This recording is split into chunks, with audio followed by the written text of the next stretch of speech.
আলাইকুম। আমি মোহাম্মদ কারিম আর একটা ভিডিও নিয়ে আসলাম কিছু কথা শেয়ার করার জন্য। কারণ বর্তমান দেশের যা পরিস্থিতি তা কথা না বলেও আর পারি না।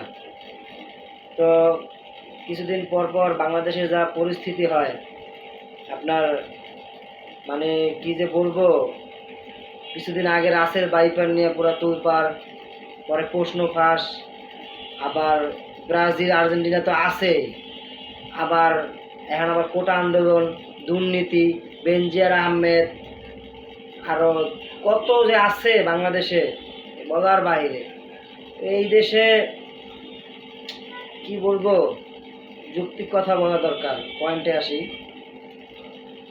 তো মাঝে মাঝে মনে করি যে আমি বাংলাদেশে জন্মগ্রহণ না করে যদি কোনো শান্তিপূর্ণ দেশে জন্মগ্রহণ করতাম, যেমন আরব কান্ট্রি, ইউরোপ কান্ট্রি, তাও নিজেরে ভাগ্যবান মনে করতে পারতাম।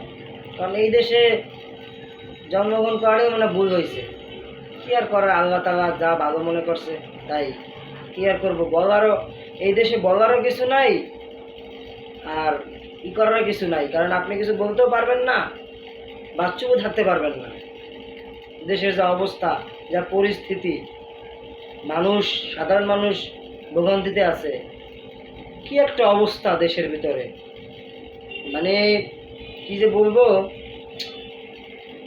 শুধু শুধু মাঝখান দিয়ে যারা আমরা মধ্য পরিবারে যারা যারা দিনে দিন খাই তাদের কষ্ট, সবাই ভালো থাকে, আমাদের মাঝখান দিয়ে কষ্ট।